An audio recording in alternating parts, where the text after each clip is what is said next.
मंडळी, next generation फार्मिंगवर मी अमोलकडे तुमचं सहर्ष स्वागत करतो. माझा एक पहिला व्हिडिओ, या व्हिडिओचा अगोदरचा तुम्ही व्हिडिओ पहा, त्याच्यानंतरच हा व्हिडिओ तुम्ही पहा.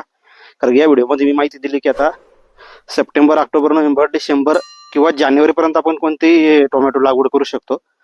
पण त्याच्या अगोदर लागवड कोणी करावी, कोणी करू नये, याचा मी व्हिडिओ अपलोड केलाय. त्याची लिंक खाली तुम्हाला दिसतच असेल. तो व्हिडिओ पहिले पहा, नंतरच या व्हिडिओवर तुम्ही ये. तर आताचा सध्या महत्वाचा विषय की आता सप्टेंबर किंवा आता ऑक्टोबर, नोव्हेंबर, डिसेंबर किंवा जानेवारीपर्यंत कोणत्या कोणत्या व्हेरायटी लावायच्या. आता माझ्या लिस्टमध्ये 4 ते 5 व्हेरायटी आहे आणि 4 ते 5 ही व्हेरायटी अशा बेस्ट टॉप व्हेरायटी आहे, ज्या बंफर उत्पादन आपण म्हणतो हिवाळ्यात देऊ शकतात आणि त्यांना बाजारभावही चांगला असतो. त्याच्यातल्या 2 ते 3 व्हेरायटी लॉंग डिस्टन्स मार्केटच्या आहे, जे तुमचा दिल्लीपर्यंत जरी माल गेला तरी काही प्रॉब्लेम नाही. आता पाहू आपण अंडाकृतीमध्ये पहिली जी व्हेरायटी येते ती विरांग सेमिनीची अंडाकृती आहे. थोडंसं झाड मध्यम मीडियम वाढतं आणि एक नंबर व्हेरायटी शेतकरी मित्रांनो विरांग. हिवाळ्यामध्ये सप्टेंबर, नोव्हेंबर, डिसेंबर पर्यंत तुम्ही लावू शकता.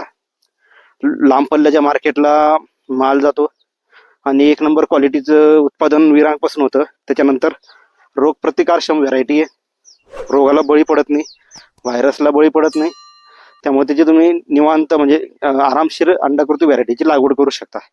त्याच्यानंतर दुसरी व्हेरायटी येते आपली सिजंटाची 1057, म्हणजे थोडी जुनी व्हेरायटी 1057, पण हिवाळ्यामध्ये 1057चंही बंपर उत्पादन निघतं. सिजंटाचे 1057 लॉंग डिस्टन्स म्हणजे लांब पल्ल्याच्या मार्केटला आहे, लोकल मार्केटला आपण 1057 विकू शकतो.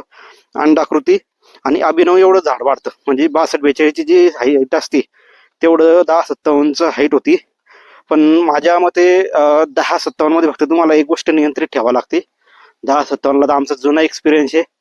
1057 वर भुरी रोगाचा जास्त प्रादुर्भाव होतो शेतकरी मित्रांनो. तर जर तुम्ही भुरी कंट्रोल ठेवली, हिवाळ्यामध्ये भुरी म्हणजे पावडरी मिल्ड्यू जो म्हणतो तो जर आपण कंट्रोल ठेवला, तर 1057 सारखी व्हेरायटी अजूनही काय म्हणतो आपण त्याला टक्कर देऊ शकते बाकीच्या व्हेरायटींना. म्हणजे अंडाकृती सेगमेंट मध्ये सांगतोय, हायब्रिड सेगमेंट जे म्हणतो आपण तो, याच्यामध्ये विरांग आणि 1057 ह्या व्हेरायटी लावू शकतो आपण. आणि अजूनही अंडाकृतीमध्ये थोडं आपण लेट केलो, जानेवारीकडे जर वळालो, तर हिवाळी तर म्हणता येईल किंवा कॉम्बो हिवाळी प्लस उन्हाळी असं जर तुमचं डिसेंबर एंड किंवा जानेवारी जर उगवायला लागला तुम्हाला, तर मग 62-42 मस्त व्हेरायटी आहे 62-42ची. त्याच्यानंतर चौथी एक अथर्व येते तुम्हाला. पण 62-42 आणि अथर्व ह्या